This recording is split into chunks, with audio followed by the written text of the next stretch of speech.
Another day, another mini vlog. It's our Sunday ganap mga mami. Super late na kami nagising mga mami kaya pumunta na lang kami dito sa may simbahan. Sinabi ko na lang kay Daddy B na magsisindi na lang kami ng kandila. Ano namin igala yung mga bata. Pero bago yun, stop over muna kami dito sa simbahan.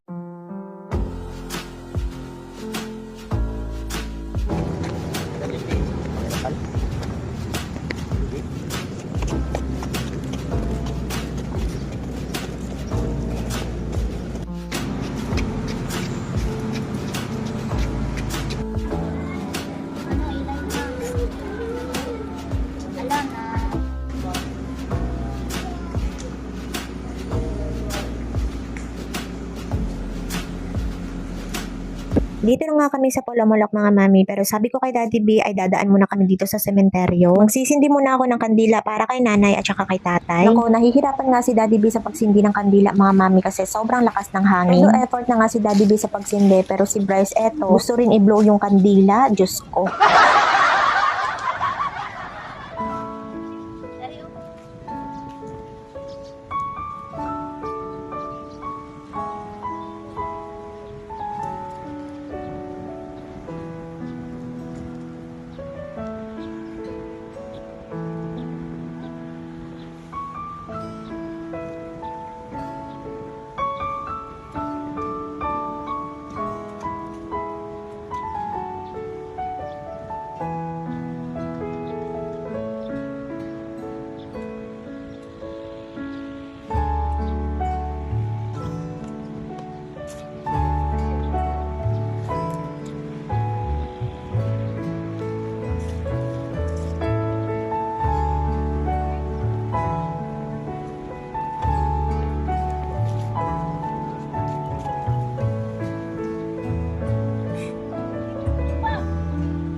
Ayun, nakita na naman ni Bryce yung paborito niyang Jollibee. Dahil hindi pa nga kami kumakain ng lunch, eto, nag-drive-thru muna kami ng Jollibee. Kaya wag na kayong magtaka mga mami, kung meron kami mga lakad ng mga bata, ay always talaga may Jollibee. Nakakasawa din, pero yan talaga yung gusto nila eh.